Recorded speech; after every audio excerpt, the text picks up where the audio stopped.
Good morning.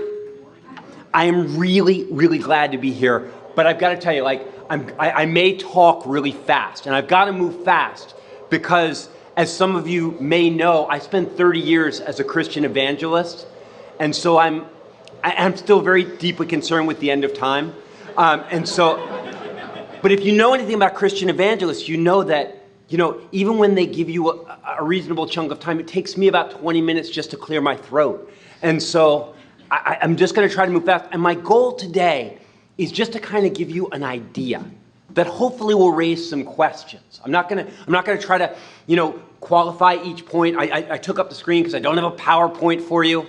I know that's very disappointing for some. So what some of you are probably thinking is, oh, he spent 30 years as a Christian evangelist, so he's going to tell the story of how he came out of Christianity.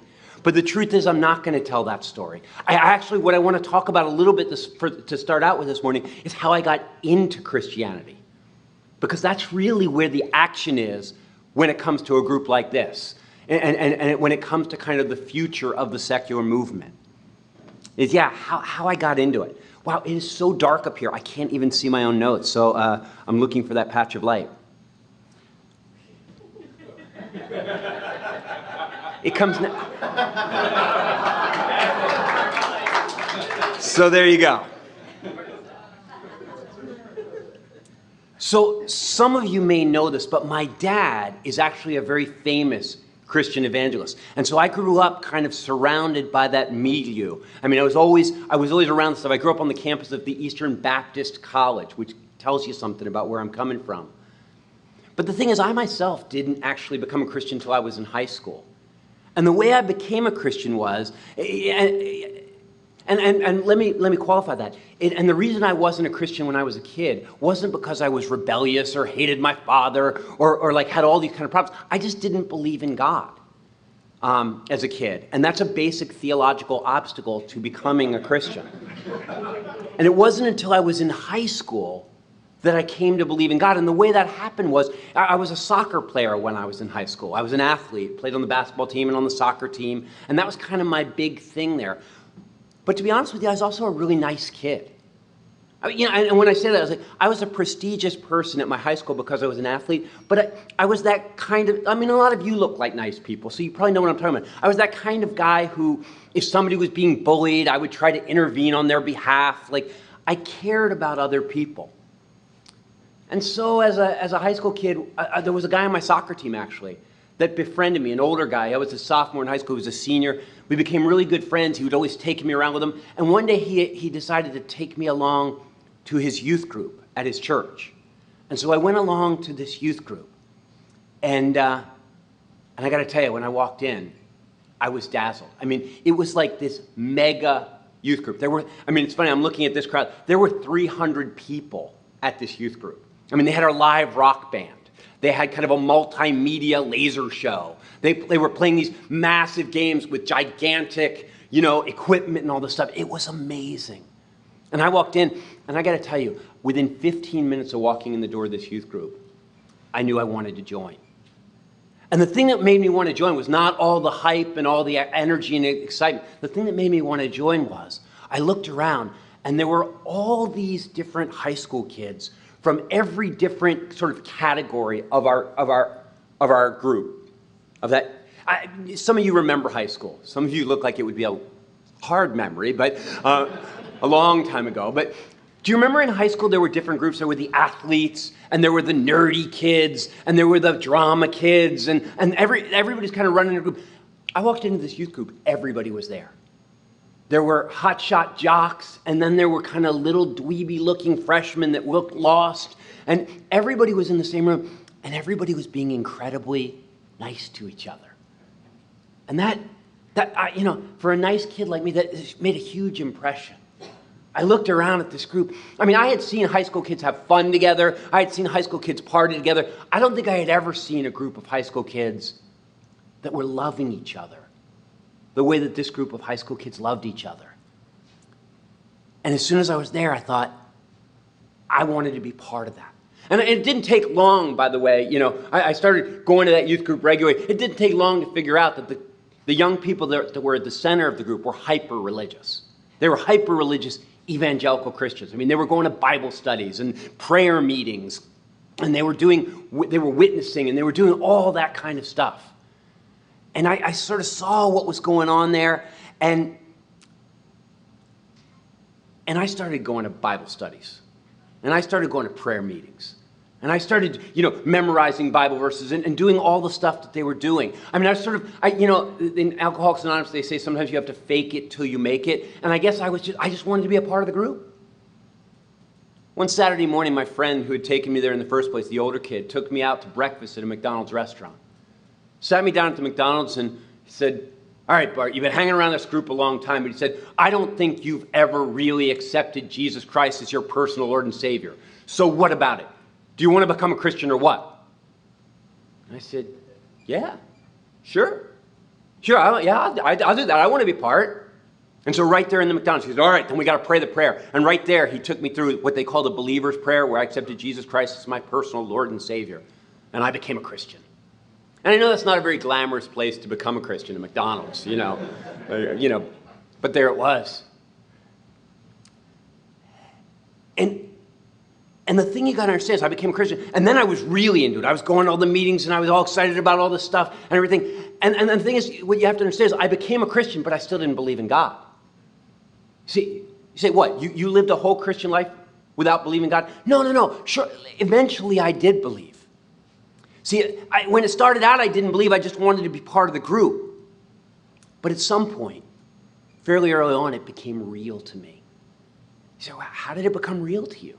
Oh, well, you're out there on a retreat with 150 kids, and you're up there on Saturday night, and you're singing the songs, "I love you, Lord, and I lift my voice," and everybody's swaying in the music, and there's candlelight, and there's this warm feeling in the room, and you feel it. Something happened. I felt, there comes a point at which you're praying and you really sense, I heard God speak to me. And I know what you're saying, but Bart, you're the secular humanist chaplain at USC. You don't believe in all that stuff. Oh, I don't believe in God, but I believe in transcendent experiences. I mean, that's the thing. Like you say, you must have been faking it. God didn't. No, I heard voices. People hear voices. If you don't believe in transcendent experiences, you haven't been to the right concerts. You haven't used the right drugs. You haven't had sex with the right partner. I mean, because there are these experiences that we have as human beings where we feel like we're transported out of ourselves, like we're part of something bigger, like we're connected to each other in some kind of transcendent way. That's the thing. Like, if you don't believe in transcendent experiences, I hate to break it to you, but they're real. And whatever narrative that you're in when you have one, it confirms that narrative. If I'd have had that same kind of group transcendent experience and I had been in India as a part of a Hindu group, I'm sure that would have confirmed Hinduism for me. Or Islam if I was somewhere else. But in this case, I was a Christian and it confirmed Christianity to me. And so I became a Christian. You know, it's funny, it turned out later on, I found out, because once I got into the group, I found out all the inner workings. It turned out that group had targeted me.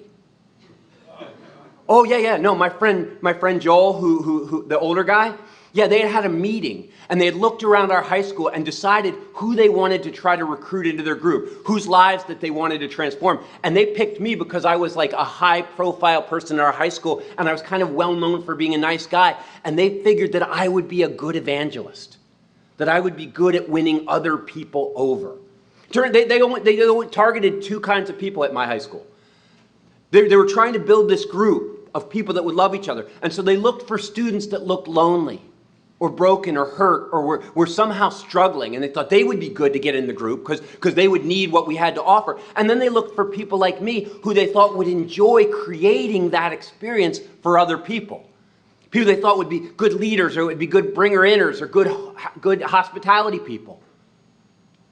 Yeah.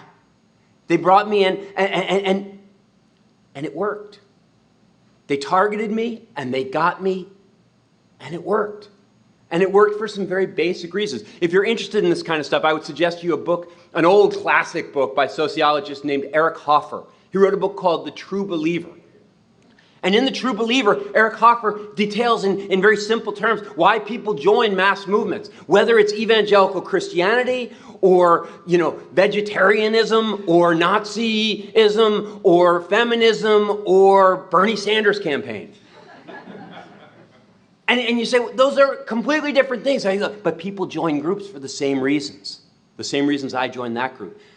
And there are three that I'll just break down for you really quickly. One of the things I got out of that group was it created for me a sense of identity. People join groups because they want to be a part of something that sort of tells them and tells everybody else who they are. This especially works well with young people. I work on a college campus. And I used to work with high school students, and it's the same thing. Young people especially are trying to figure out who they are. They're breaking away from their families. They're trying to figure out, who am I? Where do I fit in? Who are my people? What am I going to do here? And you join a group like the one I joined, and it tells you who you are. And that was very appealing to me, to be a part of a group where all of a sudden I knew where I belonged. I knew what I was supposed to do, where I fit in. But it didn't just give me an individual identity as I'm a Christian now, or I am a follower of Jesus.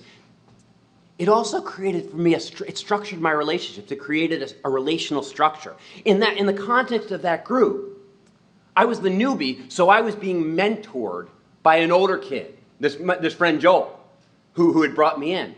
And Joel was he was absolutely sort of charged with trying to inculcate into me the values of the group. We had all sorts of things we believed, but we also had ways of acting, ways of treating people. There was stuff we could do. There was a lot of stuff we couldn't do. And Joel was the one who taught me what you did and didn't do to be part of the group. And so I had an identity. I was a novice. I was an apprentice. I was learning to be a Christian. And Joel had an identity. He was my mentor. He was teaching me. And there were other people that were teaching him how to teach me. But it structured our relationships. There was the us in the group, and then there were the other kids at our high school who we were trying to reach out to and bring in. And we didn't see them as enemies. We saw them as possibilities, potential converts to our group, people that we could bring in. We especially looked for people that were needy or hurting or broken, and they were people who we could minister to. It gave us an identity. Pretty soon I'm walking around my high school, and I know who I am, and I'm talking to my friends. Hey, brother. Hey, sister. Have you ever seen how Christians call each other brother and sister? I loved that stuff, man. Because you see, it didn't just give me an individual identity.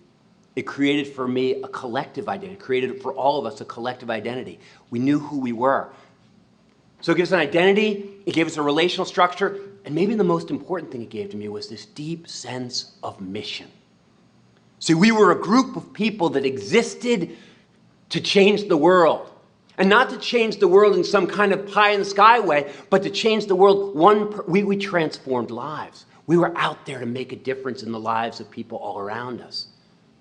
You see, I shouldn't say it gave me a mission. What I should say is it clarified my sense of mission. Remember I said I was a nice kid. I was trying to be a good person. I always wanted to be a good person. But what I got in this group was, it taught me how.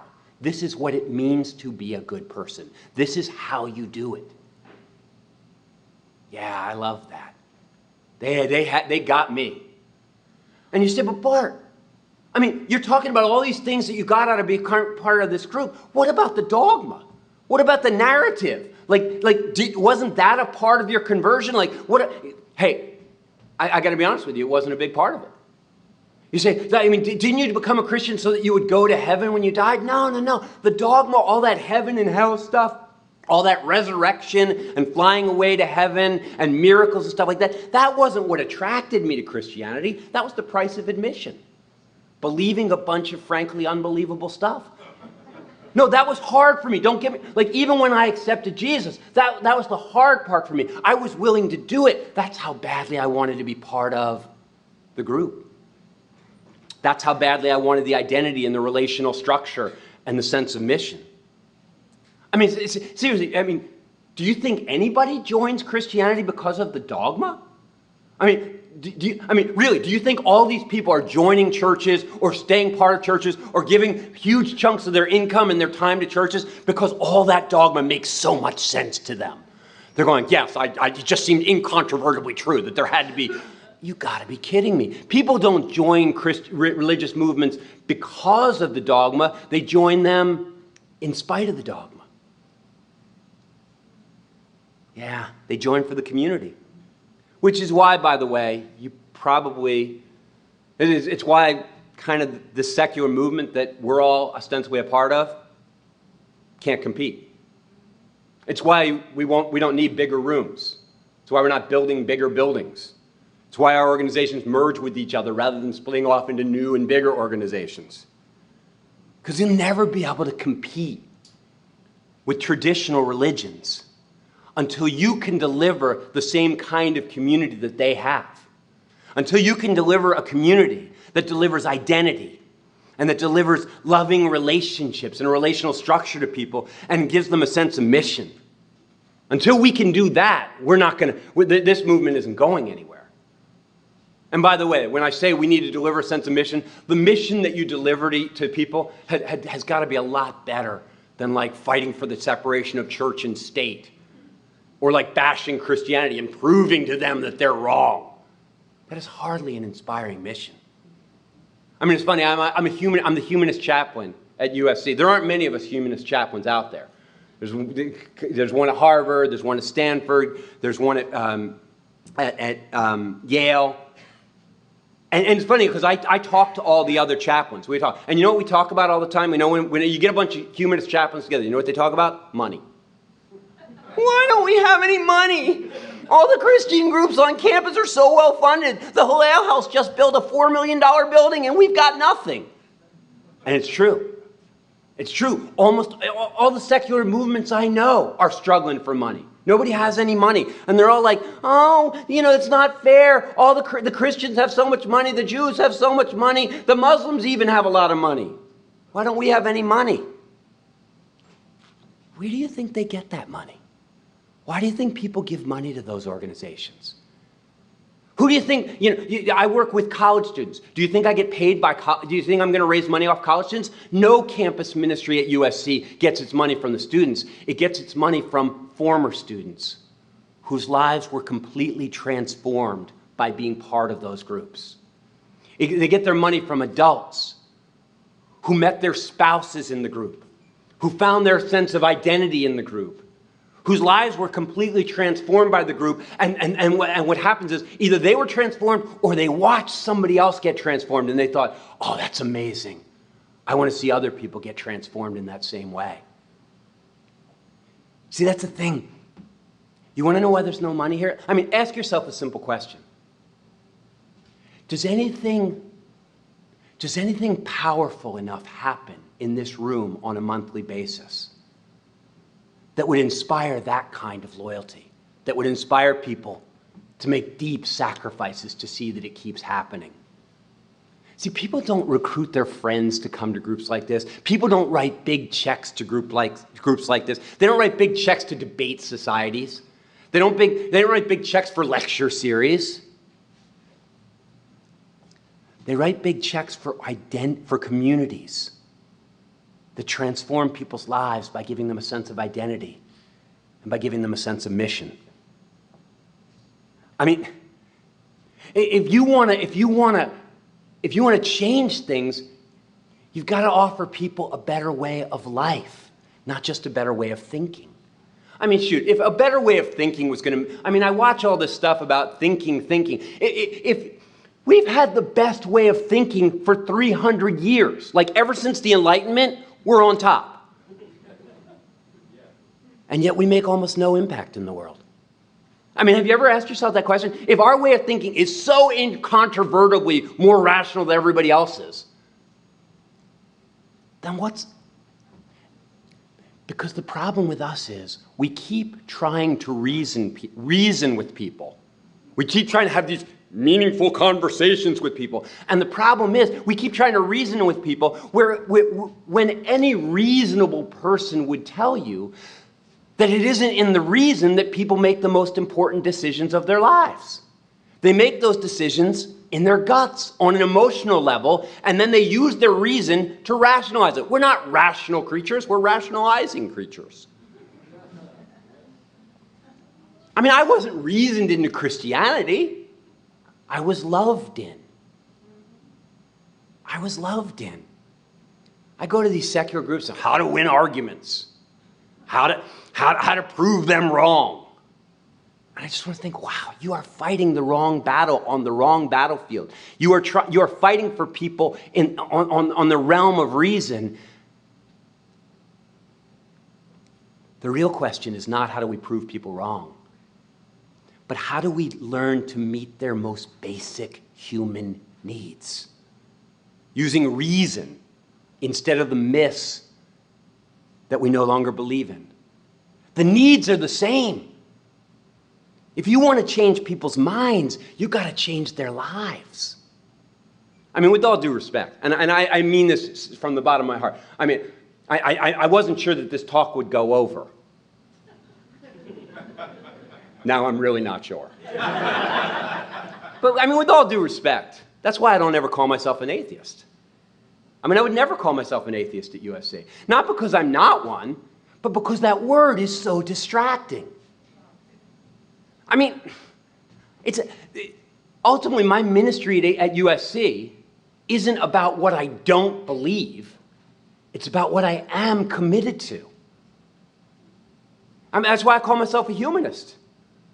Because I'm committed to reaching other human beings, not with a better way of thinking, because most of the young people that I work with, they already don't believe in God. That's not the issue. I'm not trying to change their way of thinking. I'm trying to change their way of life. You say, ooh, you sound religious. Of course I sound religious. You know where my office is at USC? It's in the Office of Religious Life. I was invited there by the Dean of Religious Life.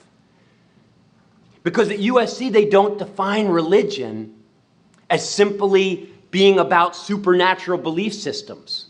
He says, I want you here because you're a religious leader. Because at USC, they don't define religion in terms of supernatural beliefs, but rather in terms of answering life's ultimate questions. I mean, that's what religion is really about. Religion is just a reaction to the experience of finitude. You're a person, you're going to die. What do you make of that? You're a person, and there's all this knowledge out there, and you can't contain all of it. How do you deal with that? You are finite in a world full of infinite possibility. How do you deal with that? You're going to die. Where do you come from? What happens to you? What makes a life good? What makes a life meaningful? These are ultimate questions that people have always wrestled with, whether they believed in God or not. It's a response to human finitude. It's about ultimate questions. Ursula Goodenough, who wrote one of my favorite books, The Sacred Depths of Nature, she said, every religion has only two parts. It has a cosmos and an ethos. A cosmos is how you answer the questions of where we come from and how the world operates and what is the nature of reality. And the ethos is what comes out of that. That if the world is this way, how then shall we live? A religion is nothing more or less on some level than a communal celebration of the miracle of life. And people will do that because they have always done that, because that is essential to human nature, is to just on some level want to pull together and say, what's it all about? I'm not sure, but it's amazing. The miracle of life. That's what religions celebrate, the miracle of life. And I know what you're saying, like, crap, first he says religion, now he's talking miracles. So do you believe in miracles? Of course I believe in miracles. Are you kidding me? Miracles are just a matter of perspective. You say, what are you talking about? I just read a book a couple of months ago called The Improbability Principle. I don't know if any of you have heard of this book. It was written by a mathematician named, David Hand. And and the subtitle of the book is Why Miracles, Incredibly Rare Occurrences, and other stuff like that has to happen every day. And basically what he does is he takes together the anthropic principle and a bunch of principles, and he says, like, in a universe as big as ours, with as many people and as many things happening at all the time, it's invariable that something incredible has to happen mathematically every now and again. It's a sort of thing about the lottery. I mean, the thing is, no matter how long the odds are on the lottery, it could be 10 million to 1. No matter how long the odds are on the lottery, every single day, what? Somebody wins. Somebody wins. And you see, if you're the person that wins, it's amazing. Right? From your perspective, it's a miracle. You had it's a 1 in a trillion chance. And you know, a mathematician stands by and says, look, somebody had to win. But when it happens to you, especially when it happens to you and you're running an orphanage and you're just about bankrupt, and Good Morning America comes by and they make this story about how, isn't it amazing? And everybody goes like, oh, wow. And you say, that's silly. It's a mathematical probability. No, it isn't silly. It's amazing. It's amazing. It's just math. But when math happens to you, it's a miracle. Yeah, I believe in miracles. What's more is, not only do I believe in miracles, but the reason I came here this morning was to tell you, you need to make some miracles. You can make miracles happen for people. You really can. So what are you telling me? You can make miracles. Listen, I'll tell you a story. Back when I was in my church days, my wife and I, we went to this little church in West Philadelphia. And it was a little punky church, mostly old ladies, you know, as many churches are, and many atheist groups. Oh, wait, no, the atheist groups are old men that divorced those old ladies. So we were part of this little church. And one year, they asked my wife to run the VBS. Now, did any of you grow up in church? Oh, yeah. You know what VBS is? Daily Vacation Bible School. That's right. And in the summertime, we send our kids for 2 weeks to be indoctrinated at VBS and to learn all the stories and learn all the Bible verses and learn all the songs. And so my wife was the youngest person in that church by 20 years. So they were like, you run the VBS. And so we went out and we recruited all these neighborhood kids. It was an inner city church. We recruited all these neighborhood kids to come to VBS. And it's easy to get kids to come to VBS because it's free daycare. And so my wife's trying to sing. And the thing is, she said she would run the VBS. And she put out the list, trying to find volunteers. And hardly anybody in the church was volunteering to work for VBS. And so Marty pulls me aside. She says, look, man, you're the evangelist here. You're the motivational speaker. She says, go get me some volunteers. So, I mean, I worked it. But the Sunday before, VBS started on Monday, the Sunday before, we were still short. And so I'm working the coffee hour after church. I'm looking around. And I see this kid. There's this kid that goes to our church. He's this big inner city kid, like a high school kid. Really big, tough-looking dude named Charles. And I know him. So I walk over to him and go, hey, Charles, what you doing this week? And he said, nothing much. Sucker. I was like, oh, I know what you're doing this week, bro. I need you to be a volunteer at VBS. I said, I need you to work with kids. He said, nah, man, that's not my kind of thing. I said, Charles, come on, I'm telling you, you need to do it. And he's like, all right, I'll do it. And so Charles shows up the next morning to be a VBS volunteer. And it was kind of weird because, you know, he was amazing. I mean, what happened was the kids just loved him. I mean, you can imagine this, right? You're at a VBS. All the counselors are like 75-year-old blue-haired ladies. And then there's this one super tough inner city kid there. Kids were hanging on him. They were jumping on him. They wanted to play games with him. He's carrying him around on his shoulders. They're, Charles, yay, Charles. I mean, I showed up in the middle of the week and watched. And I mean, he just was running this show. When the VBS was over, we were at the closing program. I sidled up to him. I said, Charles, how was it? He said, man, it was pretty cool. You know, it was pretty cool. I said, man, you know, I was so glad I found you. I said, Charles, sometimes I don't even know, what are you even doing in this church? You don't fit the mold here. He said, oh, man, you don't know my testimony, do you? I said, no, I don't know your testimony. What's that? He said, I'll tell you what, man. You invite me over to dinner some night, I'll tell you my testimony. He was a smart kid. He was like, I'm going to get a free dinner out of the deal. So Marty and I did. We had him over to dinner, and we had little kids too. And so we had dinner together, and we're all doing the little kid thing. And then Marty goes off, and she put the little kids to bed, and Charles and I are just sitting out on the porch. And I said, all right, man, tell me the story. How'd you become part of our church? He said, man, you know, we live in West Philly now, but he said, I didn't grow up in West Philly. I grew up in North Philly. He said, when I was growing up, my sister and I, our mom she was a crack addict. He said, I don't know who my dad was. I don't know where he was, but I know we lived with my mom, and my mom, she was using. And he said, one day, I was about 6 years old. My sister was probably about 12. My mom left the house to go buy some drugs, and she didn't come back. He said, she just left us in this apartment alone. I said, what did you do? He said, for 3 days, man, we waited. He said, and then the building manager came, and he said the rent wasn't paid, and he said we had to go. So we got homeless. 12-year-old little girl, 6-year-old little boy, got homeless. I said, Charles, how long were you out there? I mean, I figured he'd say 3 or 4 days. You know, like, he said, we were out there 2 years. Now, you see, you're not from the East Coast, but when I tell you about a 6-year-old and a 12-year-old being homeless on the streets of North Philadelphia for 2 years, that does not compute. I mean, that's a bad, tough place. I said, how did you make it? He said, well, you know, we slept here, we slept there. Sometimes we slept in cars when it was warm. When it was cold, my sister figured out that if she did things with people, they would give us a place to stay. He said, we were out there like that, just the two of us, for 2 years. Until finally one time the police picked us up. They found out about us and they picked us up. And they took us into the station and they sat us down and they were grilling us like about relatives and stuff like that. We didn't know anything. We were just like, we don't know. But then the cop went out of the room and he came back in and he said that they had found this aunt. I didn't even know we had an aunt. There was this aunt in West Philadelphia and she said she'd take us. So then they took us over to this aunt's house. And I said, that was good, wasn't it? He said, nah, I guess it was good on one level because we were off the street, but it was bad. She didn't love us. She didn't want us. And then he smiled and he said, of course, I wouldn't have wanted us either. He said, after 2 years out on the streets, he said, my sister and I, we were not real good kids. He said, she was wild. She was all over the place. She couldn't be held down. She had done so many things. She just wanted to be out there in the street. And he said, as I grew up, I was pretty tough myself, and I just got tougher.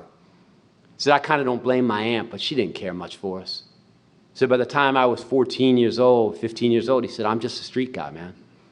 He said, I'm just out there selling drugs and playing basketball, doing my thing with the boys. And he said, that was when I met Miss Pat. Miss Pat was this lady in our church. And I knew Pat, but I said, how'd you meet her? He said, well, you know, he said, we used to play basketball down at the park. And he said, everybody knew Miss Pat down at the park because she was short and she was fat. And she could play basketball better than any guy there. And it's true, too. This woman had been a college athlete. She had played Division I basketball. She was a killer basketball player. And she would go down there and rock these guys. And he said, Miss Pat, she wasn't just good at basketball. He said, she'd talk smack. She'd be talking to you all through the game. She'd make a shot and go, you can't stop me. He said, she would make, she'd go, you're getting beat by a girl. And he said, oh, everybody knew Miss Pat. And he said, Miss Pat, she kind of took an interest in me. I said, what do you mean? He said, well, she would always, after the games and stuff, I'd be walking away and she would look at me and say, Charles, I see you, Charles. Something special about you, Charles. She was always talking like that. You're something special. I'd be walking by her house on my way down the street in the morning. She said, hey, Charles, you going to school? She knew I wasn't going to school. He said, yeah, you're not going to school, but you should be. You're a smart boy. He said, she was always in my ear. You're smart. You're special. You're good. So one day we were playing basketball, and when the game was over, she said, Charles, you want to come over to my house and have dinner with me and my husband and my kids? I said, sure. So he said, I went over, and he said, I'd never been to anybody's house for dinner before. He said, we came in, we just ate around, we just ate what we ate. The TV was on, stuff like that. We came in there, and she was serving the food, and we sat down at the table, and the kids were there, and we had conversation around the table. He said, I've never seen anything like that. We're passing dishes, please and thank you and all that. When dinner was over, her husband went to put the kids to bed, and Miss Pat said, come in and help me do the dishes. She said, I'll wash and you dry. He said, I know that may sound funny, but he said, I'd never washed dishes like that before. And we chatted. He said, I liked it. I liked it a lot. So after a while, she started having me over to dinner every week. Every week I would go to dinner at the house, play with the kids and have dinner and stuff. I liked that. She said one time her husband invited me to go to a basketball game, a 76ers game. He said, I'd never been to a basketball game before. So they took me on vacation with them once. He said, we went down to the beach, and he said, I'd never been anywhere. He said, I liked it a lot. He said, but then one day we were playing basketball down at the park. We were back at the park. Miss Pat fouled me, and I called it, and she argued with me, and we got into a beef. And in front of all these people, he said we were yelling at each other, and finally I cursed her. I said, F you, you bitch. And he said, she just looked at me. And she shook her head and said, Charles, you do not get it yet, do you? What's it going to take to get through to you, kid? See, don't you understand? I love you, Charles. Why are you going to call me that? I love you. My husband loves you. My children love you. We love you, Charles. He said, Bart, when she said that to me, I was 16 years old. And he said, no one had ever spoken those words to me in my whole life. I love you. He said, man, when she said that to me, he said, I would have walked through a brick wall for that woman. I would have killed people for that woman. I would have done anything she told me to do. I would have done anything for that woman. And then he smiled and he said, and she told me to receive Jesus Christ as my personal Lord and Savior and start going to church. And that's how I became a Christian. Yeah, I mean, you see what happened? And by the way, he doesn't go to that church anymore. He goes to college, or actually he went to college. I don't know where he is now. I remember when he went off to college.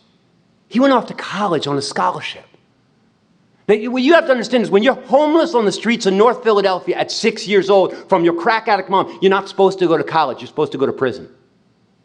But he went to college because that woman loved him, because she picked him out. And she sacrificed the time and the energy to make him feel cared about. And when the time was right, she said the words to him. She said, I love you to him. And it cracked him open. And it brought him in. You say, so what? Listen. No, I mean it. Listen. I don't know if you can hear it, but there's a world out there full of kids like that. They're not all in the inner city either. They're at USC. They're in your neighborhood. They're not all kids either. They're old ladies in your neighborhood. They're guys at work. There is a world full of people. Here in Los Angeles, by God, it's deafening how many people are here, and they are alone, and they are broken, and they are sad, and they are needy, and they are waiting for somebody to target them. For somebody to target them, to bring them in, to make them a part of a group of people that will love them and give them a sense of identity and that will give them a sense of collective connection and will give them a sense of mission in the world. And I got to tell you something, loving people like that is a hell of a lot better than arguing theology with Christians. I mean, if you want to keep arguing theology, go ahead. Been at it for 300 years and you haven't made a difference. The world is not waiting for people to argue theology. The world is waiting for people to draw them into a movement that transforms lives. People say to me, you came to talk about humanism. Is humanism a religion? You make humanism, of course it's a religion. And if that bothers you, I'm sorry. But human beings are essentially religious. Essentially religious. You say, what do you mean essentially religious? They are people that are trying to make sense of their lives, and they are hoping like they're hoping against hope that the sense that gets made of their lives is good news. They're looking for good news. You see, you don't believe in God, but you still, yeah, it's a different gospel I got right now. But it's still good news. I know you hate religion. And I hate bad religions. I hate bad religions.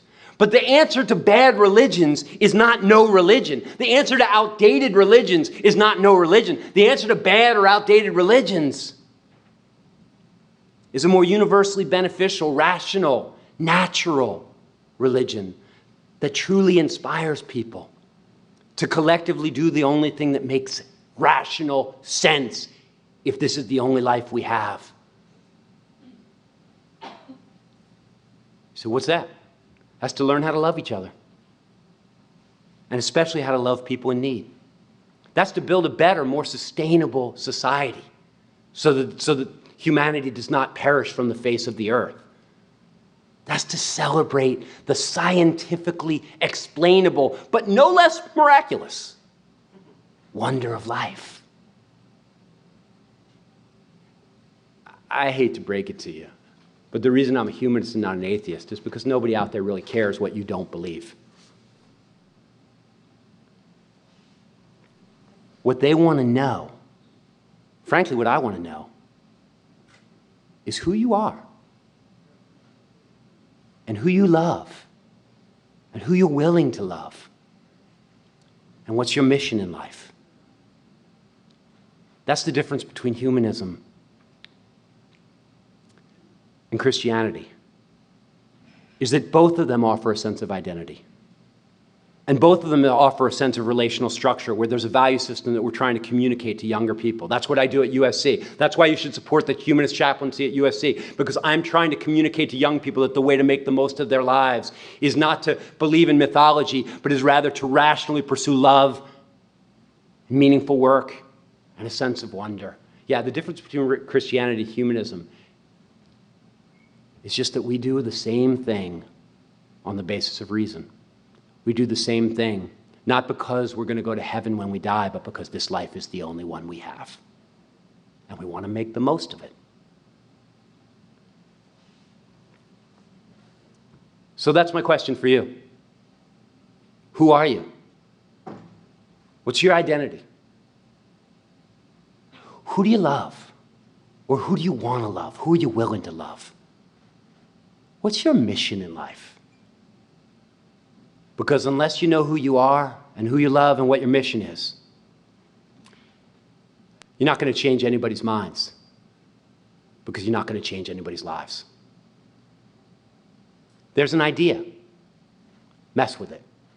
Thanks so much for having me.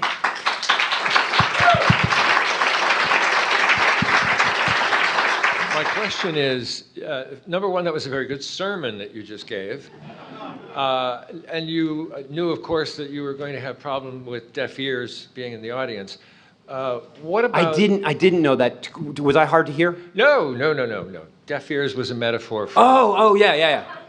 You mean a bunch of lousy cynics? Yeah, yes. I knew you'd be there. Yes. My question is, if we want this community to grow, wouldn't it be more effective if we borrowed from the groups that are doing so well? When the Catholic sex abuse problem happened, a lot of people left their faith in Catholicism, and they went to a place which was much more familiar to them, to the Orthodox Church, because it had the same smells and bells. That phrase, I get you. Not mine. No, it's good. And we need something like that. Rituals. Uncomfortable. Number one, I'm pretty much against proselytizing anybody at all for any reason. I think that you're almost violating another person's brain. My question is, will we get, do we not need, and how will we get better smells and bells to attract a younger audience? It's a great question. I mean, I'll give you two parts. Because on the one level, you go like proselytizing. When I see people arguing with people about what they believe, I think they're kind of wasting their time most of the time. I'm not talking about proselytizing. I got some USC students here. You don't often see me out there like trying to argue with the Christians. Half my campus doesn't believe in God. They believe this life is all that there is, and you know what they're doing with their one precious and only life? They're working really hard to learn how to make rich people richer. And so my mission to those students on that campus is, I've got a better life for you. Not I've got a better belief system for you. I don't need to change their beliefs. I'm simply saying there are implications. If this life is the only one that there has, you might want to do a little math and try to figure out who dies happy. You might want to ask yourself, like, who is it that has the best lives? Who is it that registers the highest degrees of flourishing and well-being? And it's always people that have loving relationships, that do work that they think makes the world better for other people, and that have cultivated a sense of gratitude for the wonder of life, even if they don't believe it came from anywhere. And so, on the one hand, I'm not a proselytizer in terms of belief systems. But yeah, when I see a kid selling methamphetamines on a street corner somewhere in some inner city, yeah, there's always one like you. Yeah, there always is. Now, when I see that kid out there, the question is, do I think I have a better life for that kid? Do I think he'd be better off being part of the secular student fellowship at USC, being a part of a group of kids that really love each other and that are deeply committed to reaching out and bringing other people into the group that need a place of belonging and hope? Yeah, I do. I think it's a way better life. Now, and you say, do you have scientific, empirical data that would suggest? Yeah, I do. Tons of it. Tons of it. That kid will live longer. He'll have more sex. He'll have better sex. Like all sorts of wonderful things will happen for him if he decides to organize his life around loving relationships. So yeah, so I'm not trying to change his mind. I'm trying to change his life. Now, you say, what about the church stuff? Listen, I have to laugh because anytime I preach a sermon or anytime I say we need some music, and by the way, I mean, I love my friends at the Sunday Assembly, but they don't do music that's going to build a community most of the time. Most of the time they're singing like Johnny Be Good or like some pop song that's not about anything. You go to a good church, they sing songs that reinforce the collective values of the group. I'm just like, let's come up with some good songs that reinforce the and let's sing them in a key that everybody can sing. You say, well, wait, do you have scientific data that would suggest that group movement and group singing creates group solidarity? Tons of it. Like, are you suggesting that meeting on that you probably we should be meeting weekly instead of monthly? That's not convenient for people. It doesn't matter if it's convenient. The thing is that people need to know that they can see their friends once a week because that's how you build a community. You say, well, what if I don't feel like going? Then don't go. I used to skip church all the time, but I needed to know that on the day that I needed to be with some people, that it was going to be there for me. My coffee shop doesn't open like once a month. It's open all the time. I don't go all the time, but it damn well better be there when I want it. And that's the way a community needs to be. It needs to be there for you. So you say to me, but you're talking about borrowing all this church technology. Hell no. I'm not borrowing it. I'm stealing it outright. And you say, why? Because that isn't religious technology, or that isn't supernatural technology. That's human technology. You want to know who else sings songs? Labor unions, political campaigns, football teams, right? Like that's just because that's what works, okay? And meeting together is what works. And for that matter, by the way, all due respect, but you know, a guy like me shows up in the secular movement, and everybody's like, oh, he's charismatic. We better put him down. No, because we don't want any leaders. He looks too much like a religious leader, and you know how bad religious leaders are. Listen, my friends, I'm sorry if you got abused by some bad religious leader, and there are a lot of them out there. But just as the answer to bad religion isn't no religion, the answer to bad leadership isn't no leadership. There's no movement on the face of this earth that has ever made a difference that hasn't had leaders, that hasn't had people that articulate the vision in a way that compels other people to get on board. And so, like, you know, we're going to do everything by consensus. We're going to do everything by, you know, everything by committee. And I go like, you know, you can do that all you want. I'm just telling you that at some point, you got to raise up people that can articulate the vision. So yeah, is it going to look like church? Of course it's going to look like church. Human beings are naturally religious. And you know, all these Christian people come to me and say, how are you going to have morality without God? Listen, if they understood their anthropology, what they would know is it isn't religion that invented morality, but rather what? People were moral first, and they created religions to codify their morality that emerges naturally among social animals. Dogs have morality. Elephants have morality. And people and human beings have morality. That's what grows up when you survive by living together. And so the fact of the matter is that the religions that we have created have worked really well. And the reason I know they've worked really well is, listen, if you can keep people together for 2,000 years around a central doctrine that says you are a piece of shit deserving of hellfire, which is what original sin is. The original doctrine of Christianity is you are a piece of crap deserving of hellfire. They call it filthy rags in the Bible. And it's only there's no goodness in you at all. It's only God's goodness that makes you even worth saving. If you can build a religion around that, think of what an amazing religion you could build around a narrative that's actually true and that's actually beautiful, like the one we have of where we come from. So yeah, I'm down with the church stuff. Yeah. For me, it's a bit strange to anything churchy because I grew up as an atheist in a secular environment where no religion of any kind was ever even mentioned. So my question is, as a leader of this organization, how ethical would it be for all of us to actually borrow from any kind of religion, any kind. Like they all have something very appealing to human nature. On the ethical level, should we really do it? Should we really tell people, I love you? You know, guys, I love you, some of you, most of you. And I say it every time I'm on the stage.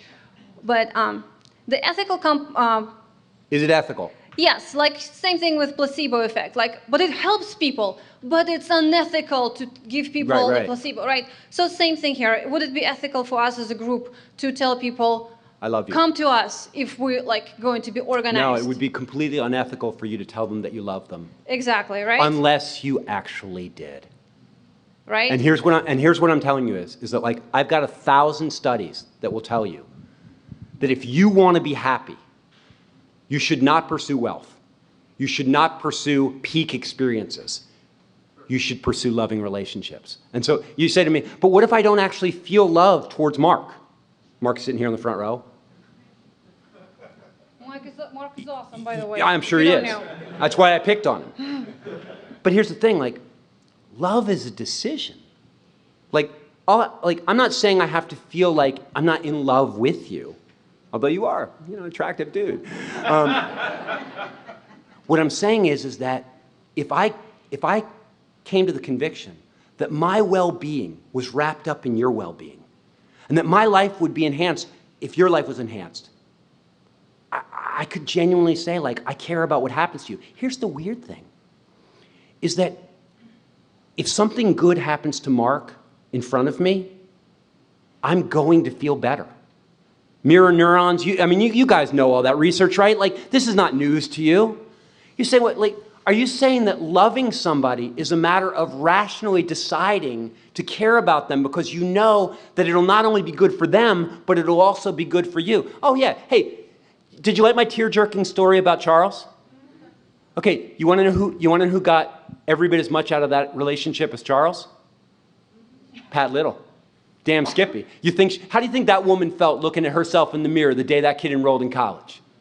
How do you think she felt? You say, what are you talking about? You say, you go down to USC every day and you sit with students and you help them figure out like what happens when a friend of theirs dies, or what happens when their parents divorce, or what they're going to do with the rest of their lives. You say, yeah, I do. I spend my whole day sitting and like helping students work through their problems. And then I go home and I look in the mirror and I say, wow, what a great guy you are.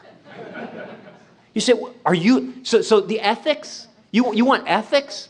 I'll tell you, the ethics is very simple. I'm not asking you to pretend that you love people. I'm asking you to shift your priorities from arguing with people about something you know they're not going to change their mind about anyway, to looking for people who need to be part of a loving relationship and offering it to them. And I'm telling you that, honestly, I could teach you to do that. It's not hard. You don't have to, you say, oh, do you have to be like awesomely like charismatic? Hell no. Hell no. All you have to do is show up.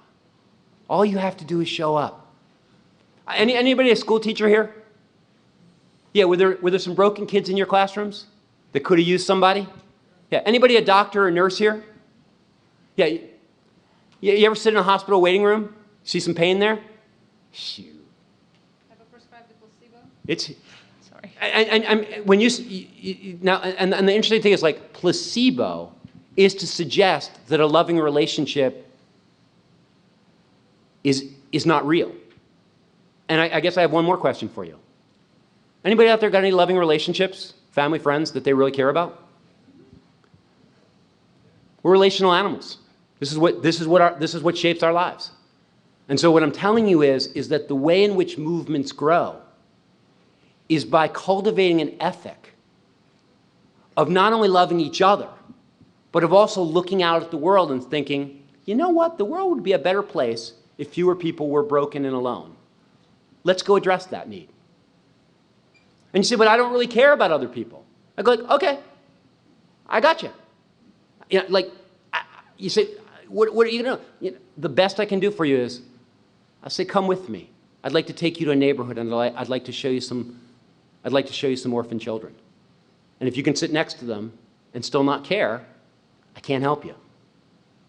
But all the science tells me that if I put you in front of somebody who's openly suffering, some chemicals are going to drop in your brain. Something's going to happen. Like, I'm not selling magic here. I'm just selling chemistry. Okay, so that's the best I can do for you. Go ahead. So, don't you think it's a bit dangerous to be so categorical about saying that nobody believes in Christianity because of the dogma and nobody believes in atheism because of the atheist worldview? Surely there are Christians who are Christians because they are consoled by the hope of eternal life, and Yes. surely there are atheists who are atheists because they have come to reject all proofs of God and the metaphysical. I shouldn't be, if there's anything a good scientist would know about anything, it's like you should never say always or never to anything. You're going to be wrong. And so if I seem to be that categorical, please forgive me and let me dial it back a little bit. I will tell you this, is that when I was an evangelist, I used to ask people, I would be at a big gathering with 10,000 people, and I'd say, how many of you were saved by a television message? Maybe 1, 2. How many of you were saved by a sermon? 1, 2. How many of you were saved by reading a Christian book? 1, 2. How many of you were saved because you were in a personal relationship with somebody who cared about you and personally broke down and explained to you why you should become a Christian? And like 9,000 hands would go up. Now, when I get with atheist groups and I say to them, how many of you used to be Christians and are no longer Christians? Right? And a lot of times I'll ask them, what is it that caused that to happen? Very few of them were like, I was sailing along in my Christian life and I heard a talk on the radio, or I read a book, that I stumbled upon a book, because they didn't pick up that book until what? Something had already gone wrong. I said, what went wrong? And a lot of times what it was a personal hurt. It was a personal failure. Or it was a significant human being in their life who they really loved and respected, who told them that this stuff doesn't make any sense. People are primarily changed by relationships. If you know anybody in the gay and lesbian movement, in terms of the way our society has shifted over the last 10 or 15 years, they would say, like, you know, all the speeches in the world, all the marches in the world, what ultimately has won the day is what? Relationships, personal relationships. That's how movements grow. That's how movements grow. Hi, thank you so much for coming here and speaking for us. I really appreciate it. I agree with a lot of what you're saying, and I share the same wow with just the reality of life and not necessarily all of the dogma, even though it is presented, and sometimes if you read it maybe symbolically and you're just like, wow, it's really beautiful, because you can maybe use it as some things to change your life. But you say that now for you, your new, what really changes people and what really changes how you do your life is if you want to. And what do people want to do? They want to pursue happiness, or they want to pursue like love or whatever. So you say love or compassion is the new way, but I'm curious as what does that look in the physical form? You're saying all of these these things that will happen after you are compassionate, when you have a society where everyone wants to exist within, where we're just loving each other because we're all just here for a little bit, for now at least. So but to you, like, I agree. I think a lot of things would happen if a lot of people were just so nice to each other, because we're just best friends, I think. But for you, what does that look like? Like, what do you think? In the simplest form, what it looks like is, I mean, we're a tribal animal. Like, we don't as human beings, typically we surround ourselves with a handful of people that really are our main people. And so what I'm talking about is a group of people banding together and saying, hey, let's first of all, let's care about each other. Let's care about each other. You go like, why? It'll make all our lives better. Like, let's sort of like almost like a mutual support group. Like, we're just, and since we've all become convinced that loving relationships and social justice are the things we should pursue, let's read books about science. And let's ask a question after every book we read about science. Is there any way we can use this information to have better relationships with each other? Is there any way we can use this information to make the world a better place? We're just going to use the data that's out there, but we're going to marshal it for a very specific purpose. We're going to marshal it to build better relationships, and we're going to marshal it to work for social justice. And then what will happen, and so what happens is you create a little tribe of people like that, and somebody else is doing it over there, and somebody else is doing it over there, and somebody else. And ultimately, what happens is you end up then identifying areas of need or areas of problems around you, and you think like, hey, how can we collectively address that area of need? And you go like, why would we want to do that? And you're like, it'll probably make us feel better. We'll probably enjoy it. It'll build group solidarity. You know, one of the funny things is everybody wants to be part of a group, but groups don't cohere for very long unless they have a purpose. Anybody ever play on a high school basketball team or a football team or a marching band or anything like that? A band only hangs together for so long if they don't have any gigs coming up. But eventually you have to have something that the group gets defined by its relationship with the outside world. And so if you create a group of people, but it doesn't have a defined relationship with the outside world, it's going to be hard to keep a group of people together, because ultimately what happens is that, Mark, I like you, you like me, but we're going to have conflict. We're not going to like all the same things. We're not going to think all the same things. And if we're just together for the sake of having a good time, when you're no longer a good time for me, or when I'm no longer a good time for you, you're going to be like, forget that guy. But if we're together to do something, what happens is that you and I have conflict, and I go like, damn it, I hate that Mark guy. But he's so good with the computer, and we need those skills on our team. I better find a way to reconcile with him so I can keep hold of his great computer skills. Or she's a wonderful, kind of PR person, or he's a terrific cook and hospitality person. And you say, like, you make it sound like a community is like a band where you have to have people with all different sets of skills and interests and abilities working together to a common end. And they go like, exactly. Exactly. And you say, what keeps that group of disparate people together? And the answer is always the same. What keeps groups of disparate people together is a common mission. And you say, but is there benefit in staying together? Yes. There are benefits from being part of a long-standing community, being known and knowing other people. These are human needs. So what's my vision? My vision is that people decide that they want to live really meaningful lives. And they realize, shit, I can't be a good person all by myself. It's like trying to get in shape. I try to get in shape, but like I lose energy and stuff like that. So I join a gym, because at the gym there's a bunch of other people that are trying to get in shape too. And when I don't feel like coming, Charlie says, come on, let's go, come with me. And he remotivates me. And then the next week I remotivate him, and we help each other. And the older ones teach the younger ones, like, don't push too much weight right at the beginning. And like, we're a group of people that have a common purpose. And because we're together, we're all able to achieve our common purpose better. Listen, I don't believe in Alcoholics Anonymous that much either. Okay? But I've known a lot of people whose lives have been transformed by it. I don't believe in the higher power. So you say, well, what do you think transforms people at Alcoholics Anonymous? Oh, it's getting together with a bunch of people with a common purpose. Yeah, and so my vision is that a bunch of people would say, I can't be a good person, the kind of good person that I want to be by myself, so I'm going to band together with a bunch of other people to do goodness and to spread goodness, because it's going to make my life better. Yeah. I have a quick question, but if you can answer it, it'll be a miracle, I think. See what I did? Improbable as that may be. Yeah. No, my question is the challenge, I'm pretty good at the loving thing, but the challenge that I run into is that the effect of religion on me as a gay man is different than you as a presumably heterosexual man. Because I run into not just the problem with their beliefs, but their intrusion on my rights and my choices. Mm-hmm.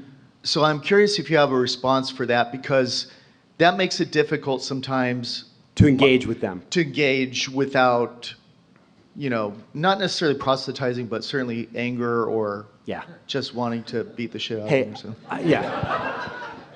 I mean, the truth of the matter is one of the reasons that I'm able to talk like this is because I didn't get hurt by Christianity.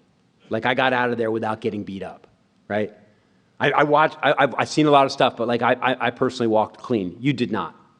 And so when you see that kind of stuff, and the question is there a lot to be angry about? Is there a lot to be hostile towards? There is.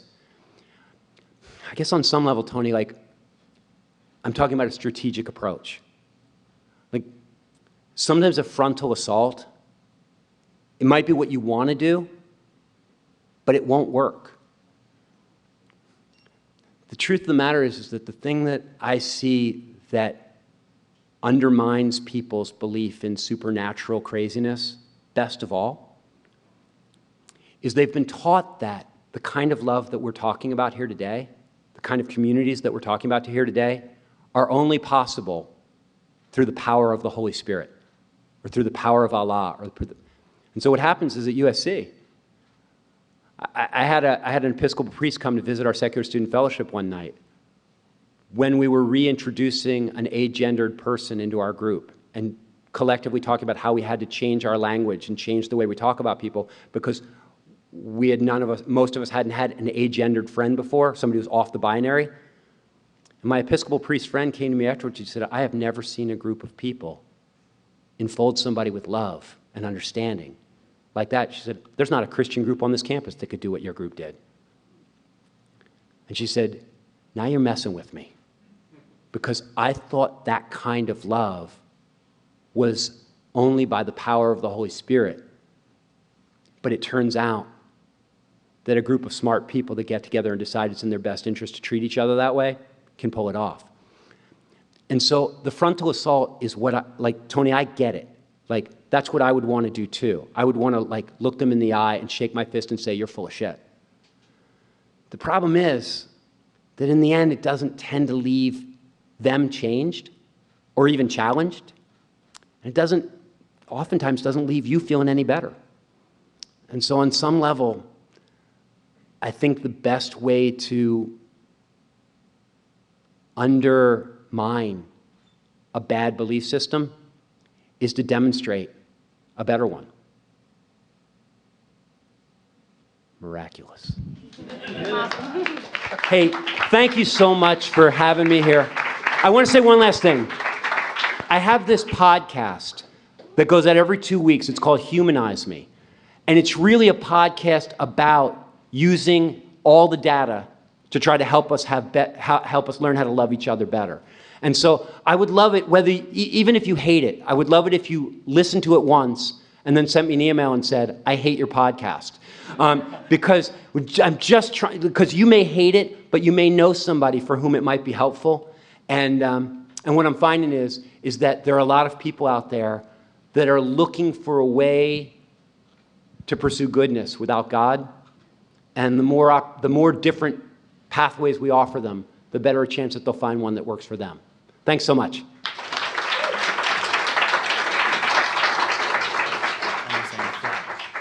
We're all people. We all have needs, psychological and social needs. We all try to figure out how to meet them. We all try to do the best that we can to figure out how to live life.